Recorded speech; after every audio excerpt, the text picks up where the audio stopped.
पहले तो मैं आपको ये बता दूं कि इस वीडियो में मैं आपको क्या बताऊंगा। इस वीडियो में हम बात करेंगे कि जब पत्नी पर जो मेंटेनेंस तय किया जाता है या कोर्ट के द्वारा मेंटेनेंस की राशि तय की जाती है, एक जजमेंट आने के बाद इस देश का सारा कानून ही बदल गया है। जितने भी मेंटेनेंस के कानून है, जितने भी भरण पोषण के कानून है, वह सारे बदल दिए गए हैं।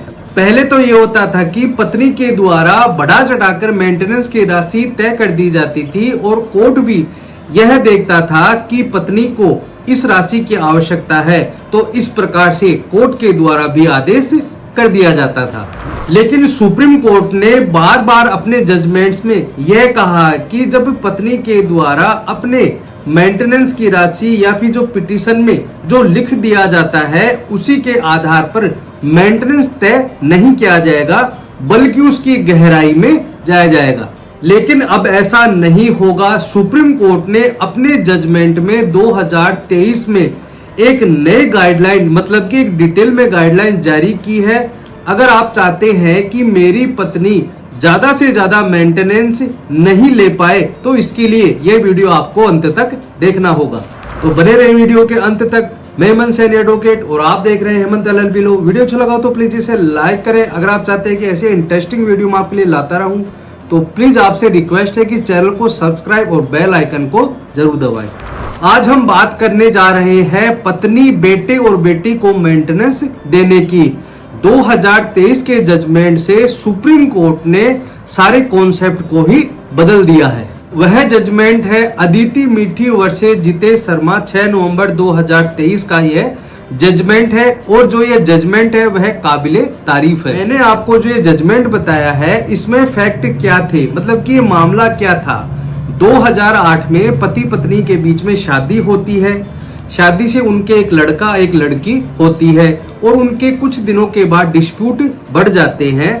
कहने का मतलब है कि शादी के बाद से ही उनकी पति पत्नी की नहीं बनती है और उनमें ज्यादा डिस्प्यूट हो जाते हैं। और डिस्प्यूट के चलते जो लड़की होती है वह अपने माता के साथ चली जाती है और जो लड़का होता है वह अपने फादर के साथ चला जाता है।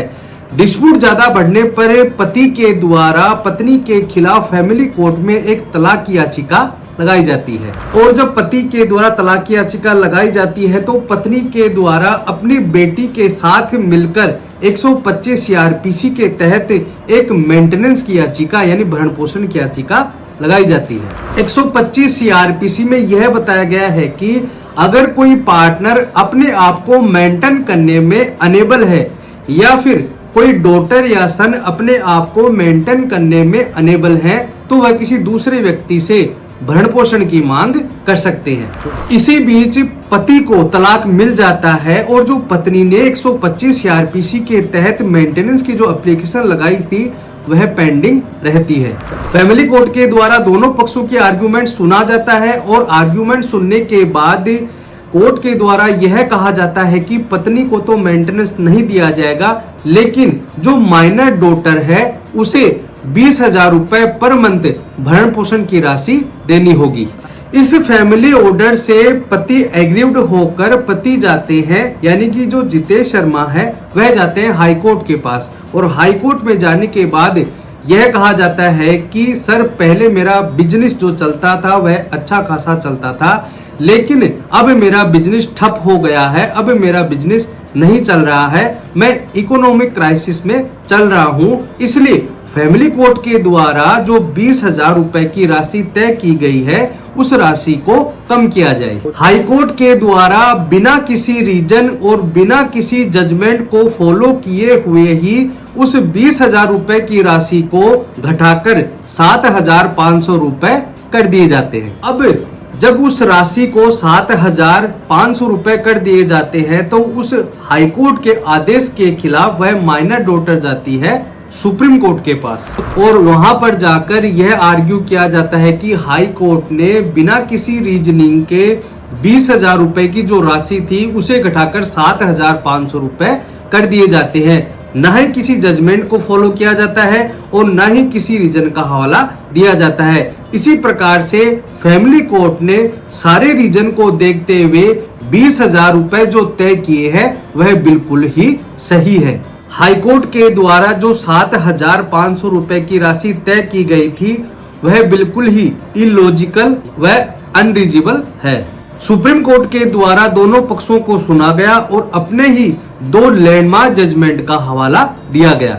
एक जजमेंट जिसने पूरे भारत में मेंटेनेंस के कानून को बदलकर ही रख दिया, उसका नाम है रजनेश वर्सेज नेहा, 4 नवंबर 2021 सुप्रीम कोर्ट। इस जजमेंट में सुप्रीम कोर्ट ने रजनेश वर्सेज नेहा वाले जजमेंट में पैरा नंबर 72 के बारे में बताया है। रजनेश वर्सेज नेहा वाले मामले को लेकर सुप्रीम कोर्ट के द्वारा यह कहा जाता है कि कभी कभी तो पत्नी के द्वारा जो अपनी मेंटेनेंस की राशि है वह बढ़ा चढ़ाकर बताई जाती है और साथ में जो हस्बैंड होते हैं उनके द्वारा जो अपनी आय है उसे छुपा लिया जाता है। तो ऐसी परिस्थिति से बचने के लिए हम यह डायरेक्शन देते हैं कि अगर कोई पति या हस्बैंड कोई भी मेंटेनेंस की राशि कोर्ट से लेता है तो उसे फैमिली कोर्ट में या फिर ट्रायल कोर्ट में एक एफिडेविट पेश करना होगा। उस शपथ पत्र में उन्हें लिखना होगा कि उनके पास क्या एसेट्स हैं, यानी उनकी क्या संपत्ति है, उनकी क्या लायबिलिटीज है, और ये दोनों पक्षों को ही एफिडेविट देना होगा और जो सामने वाली पार्टी होगी उसे यह राइट होगा कि वह उसका जवाब दे और रिप्लाई यानी जवाब देने के लिए वह 2 मौकों से ज्यादा नहीं मांग सकता।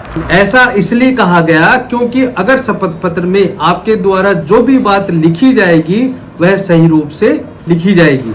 अगर आपके द्वारा शपथ पत्र में गलत बातें लिखी जाती हैं और वह पकड़ में आ जाता है तो सीआरपीसी के सेक्शन 340 के तहत आपके खिलाफ क्रिमिनल कार्रवाई भी की जा सकती है।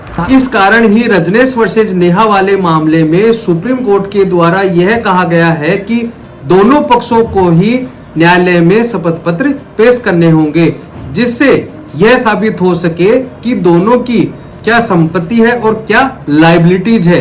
इस आधार पर दोनों की इनकम का ही पता लगेगा। और अगर आपको यह लगता है कि ड्यूरिंग द केस अगर आपके एसेट्स और लायबिलिटीज में कोई चेंजेज हुए हैं, कोई बदलाव हुए हैं, तो आप उसे मॉडिफाई भी कर सकते हैं और दूसरी पार्टी के पास यह राइट रहेगा कि वह उसका रिप्लाई भी कर सकता है। इस प्रकार यह गाइडलाइन देने के बाद कुछ हद तक मेंटेनेंस का कानून बदला है और हमने यह देखा है कि जो ट्रायल कोर्ट होती है, जो फैमिली कोर्ट होती है, वह शपथ पत्र के आधार पर ही राशि तय करती है। इसमें यह होता है कि जब दोनों पक्षों के द्वारा इनकम एफिडेविट दे दिया जाता है तो कोर्ट को यह राशि तय करना आसान हो जाता है कि अगले की कितनी राशि है, अगले के पास कितनी इनकम है।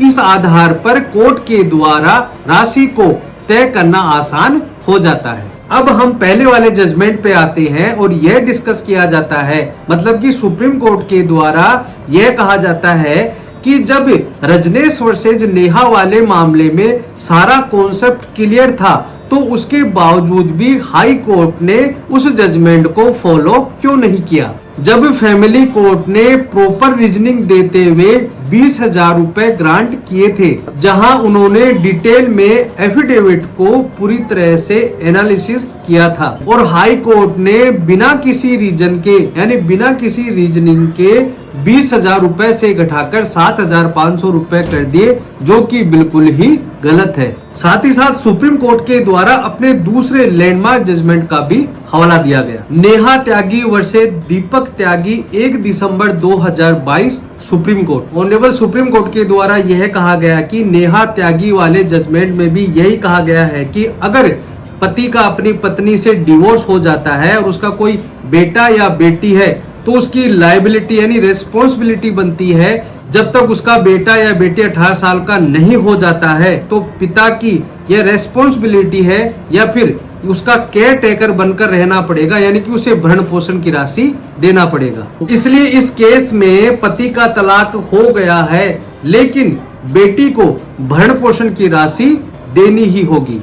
इसलिए फाइनली सुप्रीम कोर्ट के द्वारा दोनों ही जजमेंट का एनालिसिस करने के बाद यह आदेश दिया कि जो हाई कोर्ट का आदेश है उसे हम सेट असाइड करते हैं और जो फैमिली कोर्ट का आदेश है उसे ग्रांट करते हैं। मतलब कि हाई कोर्ट के द्वारा जो 20,000 रुपए से कम करके 7,500 रुपए की राशि तय की गई थी, उस आदेश को निरस्त कर दिया जाता है और फैमिली कोर्ट के द्वारा जो 20,000 रुपए की राशि तय की गई थी, उसे सुप्रीम कोर्ट के द्वारा सही मान लिया जाता है। और हम यह आदेश देते हैं कि देश के सभी कोर्ट्स में रजनेश वर्सेज नेहा व शपथ पत्र इन दोनों को फॉलो किया जाएगा। उसके बाद ही मेंटेनेंस डिसाइड किया जाएगा। अगर ऐसा नहीं किया जाता है तो भरण पोषण का जो प्रार्थना पत्र है उसे खारिज कर दिया जाएगा। अगर आपके पास यह जजमेंट नहीं है तो आप गूगल पर सर्च कर सकते हैं और उसके पैरा नंबर 72 को आप जरूर पढ़ें। तो दोस्तों आज के लिए इतना ही। आपको समझ में आ गया होगा कि पत्नी, बेटा या बेटी अगर किसी से मेंटेनेंस की मांग करते हैं तो दोनों पार्टियों को इनकम एफिडेविट पेश करना होगा। कहने का मतलब है कि एक शपथ पत्र पेश करना होगा जिसमें दोनों की लायबिलिटीज, उनकी क्या संपत्ति है, क्या इनकम है, कहाँ नौकरी करते हैं और उन पर क्या क्या जिम्मेदारियां है वह उनमें लिखनी होगी। उसके बाद ही कोर्ट यह डिसाइड करता है कि किस व्यक्ति की कितनी इनकम है। उसके आधार पर ही कोर्ट के द्वारा पर मंथ राशि तय की जाएगी। तो दोस्तों आज के लिए इतना ही। वीडियो अच्छा लगा हो तो प्लीज इसे लाइक करें। अगर आप चाहते हैं कि ऐसे इंटरेस्टिंग वीडियो मैं आपके लिए और लाता रहूं तो प्लीज आपसे रिक्वेस्ट है कि प्लीज चैनल को सब्सक्राइब जरूर करें और बेल आइकन को जरूर दबाएं। यह वीडियो उन लोगों को भी शेयर करें ताकि उन्हें अपने कानून का पता चल सके। तो दोस्तों आज के लिए इतना ही। धन्यवाद।